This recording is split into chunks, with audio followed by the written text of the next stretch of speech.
This is the Business Storytelling Show, a top global marketing podcast listened to in more than 100 countries, live streamed on social media, and broadcast on DBTV. Christoph Trapp chats with industry leaders to help your company tell better business stories. Here's today's episode.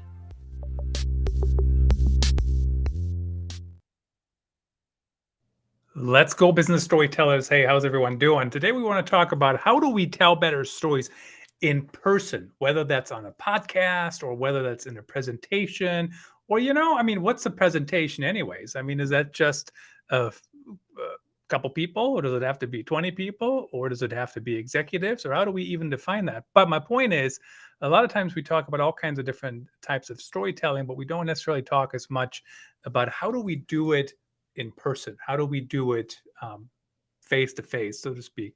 I guess that doesn't mean it has to be, in real life as opposed to over Zoom or Restream or whatever, but let's find out. Steve Gavatorta, he's an expert on the topic, holds workshops and that kind of thing. You can actually check out his website, the scroll underneath here. If you are listening on Apple, for example, gavatorta.com.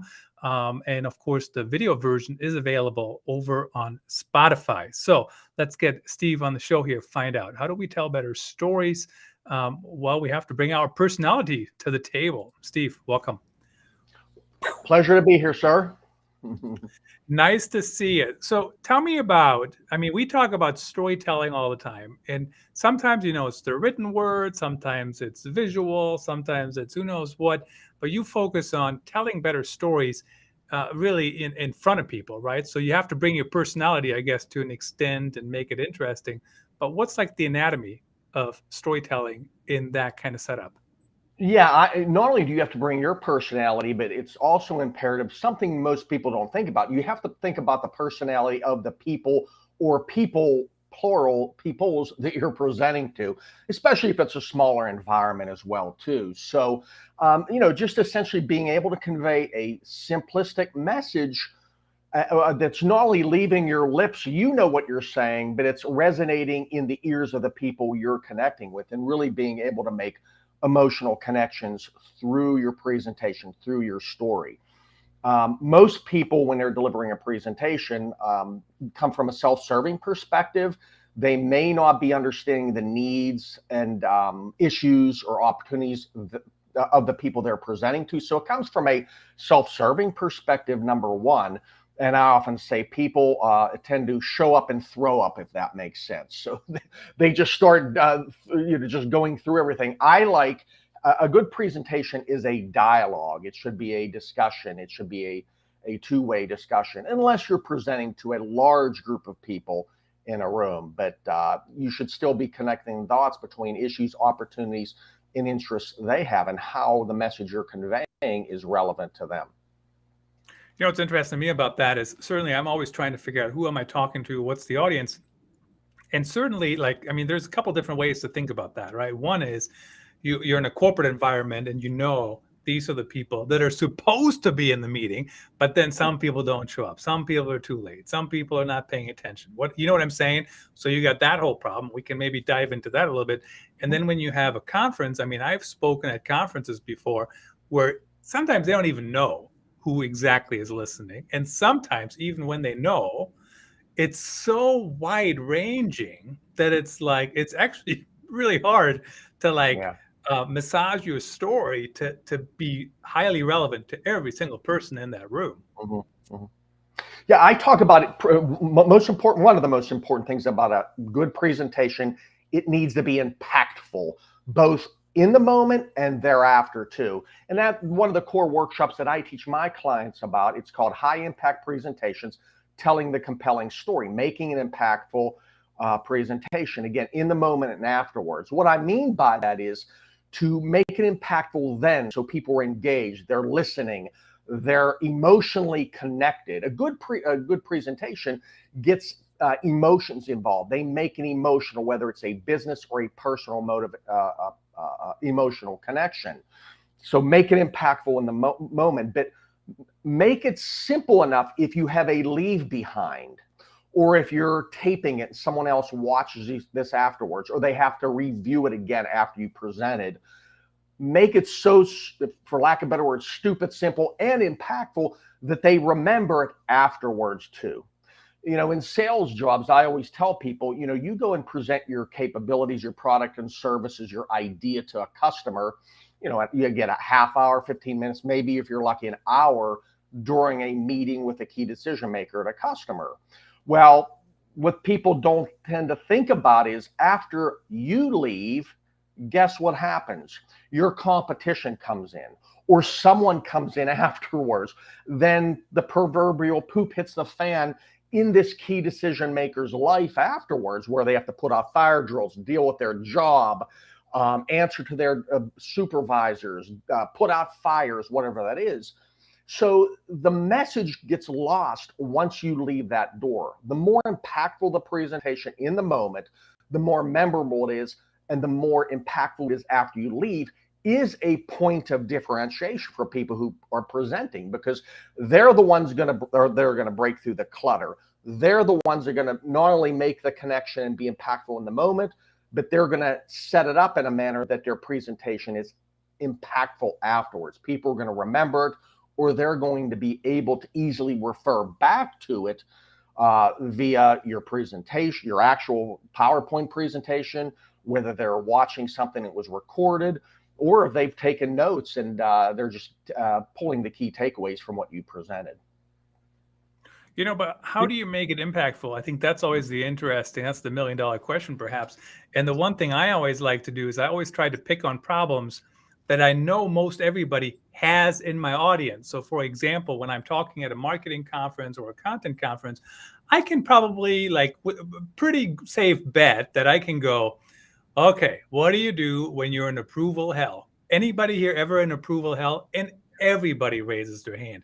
Even if they're perfect, their current job is perfect and they don't have approval hell. Yeah. They certainly have gone through approval hell. So my point is, it's engaging. People remember that, right? It kind of pulls them in. Mm-hmm. It has their problem. And then I always like to make it fun a little bit, right? And I don't mean like comedic fun necessarily, but make it engaging. Don't just read my PowerPoint. Don't just, monotone kind of voice, but to make it impactful. Like, how do people learn that? I mean, even right now, I don't know if you noticed, but this is now my podcast voice. When we were off air, we talked, I had my normal voice, or my let's get ready for the podcast voice, right? Like, here's the step list. So, but I think some people, when they present, they don't turn on their presentation voice. They still have their talking to my neighbor in the cubicle or office one door over voice. Yeah. When I talk about in my presentation or workshop, high impact presentation skills, telling the compelling story, I tell people the number one thing you need to do before delivering a presentation is go through a discovery phase. Whether you talk to key decision makers and stakeholders prior to your presentation to uncover their needs, uncover opportunities, find out those hot buttons you're talking about prior to the presentation, that will allow you to in turn, build something that's going to make that emotional connection or connect with them. If you don't have the opportunity to go through that discovery phase in person or via phone or webinar with a key decision maker or stakeholder, do research on the internet, whether you have to research an industry, whether you have to research a company, whether you have to research a topic. Do your homework up front so you can ensure that what you're talking about is going to resonate with the most important issues or opportunities or problems your core audience is facing. After doing that, what I always like doing is beginning every presentation or teaching people to beginning of a presentation is tell a short little anecdote or a metaphor or a funny story that engages people immediately. So a lot of my work with my clients, I talk a lot about selling skills, marketing, business development, presentation skills. Everything I do in those engagements is about creating a point of differentiation for my customers through what I'm training them on. So via these skills you're going to learn or of this presentation you're going to watch, any skills you're going to engage in, you're going to create a point of differentiation for yourself, your product, and service. I need to research that first, do that. But number two is begin with an anecdote, a quote, something that's going to make them laugh, capture them. In those biz dev, sales, or marketing, or presentation skills workshop, I typically share a quote by Harley-Davidson. And I'll engage, and I tell people, and I do it, I engage the audience with a simple question. What does Harley-Davidson sell? And I'll get some hand raised and get people talking. And, 90% of the people say motorcycles. Some people say, they say an image, a lifestyle, which I say both are right. But according to a Harley-Davidson executive, what Harley-Davidson sells is the ability for a 43-year-old accountant to dress up in black leather, drive through small towns, and have people be afraid of them. I love that quote. It's a great quote because it's hitting the point, what I want to hit the point of. It's a funny anecdote, but it tells a story about how a company looks at their product and services differently. They don't sell motorcycles. They sell something greater, a lifestyle, an image, being a tough guy, something broader than the commodity. So they've essentially uncoupled themselves as a commodity into something greater, a solution that touches people. So I like using a quick anecdote, an acronym, a quick little quote like that to get people engaged. And then what I've uncovered in discovery will solve for or answer the questions or information I brought out in that interesting anecdote, that story, that metaphor. So I'm hooking them immediately and making a funny story or something memorable that we'll touch on throughout that presentation. Hope that makes sense. Makes sense to me. So the one thing I was just thinking about as you were talking about that, I hadn't heard, well, I kind of heard the Harley-Davidson story before, but not to the extent where I would sit here and go, I've already heard that, right? Like, it's not like the way you present it is different. But I do sometimes, when you listen to a lot of presentations or whatever, people do that same thing and they pick a quote, and it's a quote I've heard a million times. I don't need to hear it one more time. Now, there's what I find interesting. Let's see, who was it? Somebody, I don't remember his name now. Mondelez. Somebody at Mondelez on the Insights team. He was talking about that Henry Ford quote, right? If I would have asked people what they wanted, they would have said faster horses. And he put that into context. So that was interesting. So I always think you have to put a little bit more context behind it, as opposed to just using the same old stuff that everybody else is using. Or am I wrong? No, that's correct. And that's the Harley-Davidson quote serves several purposes. It is one, sending, if it's a biz dev or even a presentation skills workshop I'm delivering, it's about creating a point of differentiation. That's what we're talking about. Whether you're looking at consultative selling, you want to create a point of differentiation for your product and services. Whether you're building a presentation, you want through that presentation to bring a point of differentiation for you, your product and services. So the quote aligns up to that. That what it's not only a funny quote, an engaging quote, gets people thinking, but it sends the message that here's a great company everyone knows about who has done a great job of uncoupling themselves from their competition.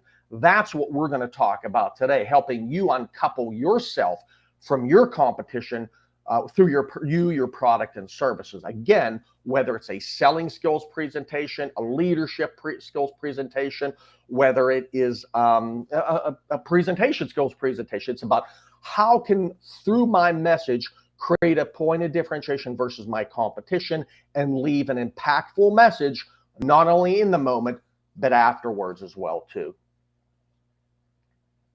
It's just very interesting to me how, people get there, they find the right anecdotes and whatnot. The one thing I want to mention, everyone, really quickly, I got this code up here. It's always hard to point on the screen, but this is Otter AI. So as Steve is talking, I'm literally reading the live transcript. It is so cool. And then after the fact, I actually have the transcript, right? So I can just upload it and people can read it. It's pretty close. So check that out. That is, of course, my affiliate link, as always. So scan if you're interested in that kind of thing for meetings and whatnot, presentations, online, not in person, of course. Now, let's circle a little bit back to, you mentioned practice earlier, really, really quickly. You talked about that.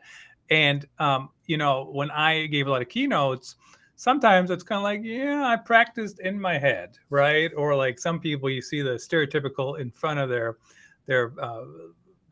bedroom mirror, right? Or whatever. But how do you recommend that people practice? And it's kind of weird, right? To practice in front of people. And I mean, my opinion is on this podcast, every podcast episode is also a practice, right? I mean, I know we're live and we're on TV, DBTV, and all these different places, but I get better every time. But how do you practice before you do it live? Yeah, it's interesting. 'Cause if you, I'm not sure if you're familiar with the DISC survey or Myers-Briggs. I saw on your website you have different certification, I think, predictive index. But my DISC style or Myers-Briggs style is one of, I can't do things off the cuff. I'm a public speaker, but believe it or not, in real life, I'm more introverted. So practice is huge for me. But one thing I highly recommend is don't pull together a presentation last minute. Do your research, go through that discovery phase that I've mentioned, uncover, whether you have meetings with key decision makers, stakeholders, or whether you do research online. Do that stuff up front and then build your presentation far out as you can. I find that the further out, once the foundation of the presentation is laid, I can spend some time tweaking it, making it better, finding out where I can tell stories or make those anecdotes or bring in a quote. That's when the magic arises. Again, I'm not like that. I'm good spur of the moment after I've done all my homework, but I couldn't be good spur of the moment if I didn't do that homework. So spend the upfront time researching, doing the discovery phase, building the presentation, and spend time going over it every day, at least once. Look at it, review it, think about it. Button it up, tighten it up. Think of where you can bring in a funny story. You can engage in a question. So my practice is more a longer term venture up front. It's less about talking in front of a mirror. It's more of flowing that presentation in my mind without looking at it and knowing when I can make hard-hitting points that can make an emotional connection. So that's kind of how I do it, if that makes sense. Yeah, definitely. And when you talk about that, it doesn't mean necessarily that you like write out everything, right? It's like you have an outline and like this much time per the different topics and those kind of things, or do you write out everything you're going to talk about? No, I actually flesh out the deck first. As an example, I have a big presentation. It's probably in front of 1,000 people, September 30th, September 29th. My key decision maker wanted to see that deck last Wednesday. So I spent roughly a week, because it was a topic a little out of my wheelhouse, but was in my wheelhouse. So I made the connections. But I was able to get that thing built within a week. He liked like 95% of it, made a couple recommendations. So essentially, I'm done with it, and I don't have to present it till September 29th. But I'm going to look at it every day at least once. And I print it out on PowerPoint, and I put it in where you can see 6 slides per page. And I'll make notes on those pages about where I want to hit a certain point, what story do I want to tell, where do I want to emphasize a particular bullet point or something of that nature. So again, the further out I can get, build the presentation, print it out in front of me, make notes, look at it every day. By the time I'm ready to rock, I'm not worried anymore. I'm ready to rock. I'm ready to go. There's something also understanding how our brain functions under duress. There's 2 important parts of our brain. One part's called the limbic system. That's our emotional brain. When we're functioning in the emotional brain, our response to adversity or difficulties is going to be emotional, freeze, fight, or flight. Our cortex part of our brain does grow, transform, and evolve through time and learnings. And that's where we make rational decisions. That's where we think logically. That's where we can solve problems. The whole point, in my opinion, of preparing up front, taking notes, taking time, and doing everything up front, practicing, is essentially building your cortex muscle. So when you're ready to deliver that presentation, you're operating in that rational part of the brain. If you don't do your homework, you may get nervous, or you may get a question that throws you off. If you've not prepared, you could be functioning in that limbic state, and your response in the middle of a presentation is going to be freeze, fight, or flight. So the more preparation you can do, preparing yourself for success, is going to go in your favor. And I know this personally. Again, that's why I go through this process of reviewing a deck over and over and retweaking it, refining. It doesn't mean I spend an hour each day. I might just flow that deck one time a day. It takes me a minute in my mind, maybe make notes, know what points I want to hit. By the time I'm ready, now I'm natural. Now I'm speaking from the heart. Now things will come to my mind that will be even another add-on that makes that presentation even better. And if questions come up, tough, easy, I'm able to answer those because I'm on my game. I'm not functioning in an emotional state, so to speak.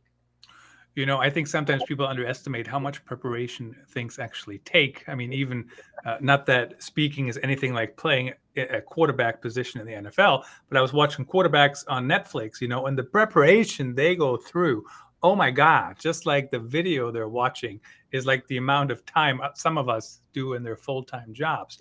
Hold that thought. Everything I'm talking about is creating that muscle memory. Very much what you're talking about a quarterback. You know, they go through the motions so many times. By time they practice, go through the play, run the play. By the time the game comes, they're functioning on muscle memory, because once the ball is snapped, all hell breaks loose. And they've got to be able to react naturally, muscle memory. That's the same thing I'm teaching about training your cortex through preparing your presentation prior. So once you deliver it, you're in the zone. I can't tell you, I know what I'm doing in my life, whether it's, workshop coaching or speaking. It is the right thing for me to do. It is God inspired, Mother Nature inspired, whatever you want to say. Because when I am in the zone, I am like that athlete, that muscle memory. I'm in the zone, I'm flowing, I'm communicating. Another story that fits perfectly will come in just at the right time, and I'll hit those marks perfectly. And again, it's not because I think I'm a tremendous speaker. It's because I've done my homework. I've trained my cortex enough that when that thing hits, I'm running on muscle memory. And that's the way you want to do it. Steve, really happy to have you on the show. Thanks for sharing your insights. Time always flies when you have fun, as they say. In 20 seconds here, tell us who should reach out to you, who wants to work with you, who's your perfect client? Yeah, anyone that wants to enhance, I would say, communication skills. A process I teach in high impact presentation skills, telling the compelling story, isn't just for delivering a keynote or a webinar or a meeting in front of several people or one-on-one. It's a way of communicating your thoughts. If you're trying to connect a thought from what's in your mind, what you're trying to get across to someone else so it resonates with them, the processes I teach do that. So anyone looking to enhance their communication skills, presentation skills, speaking deliveries, how to set through storyboarding your message up perfectly so it flows like a natural story. It makes those emotional connections, and it's both impactful in the moment and afterwards as well, too.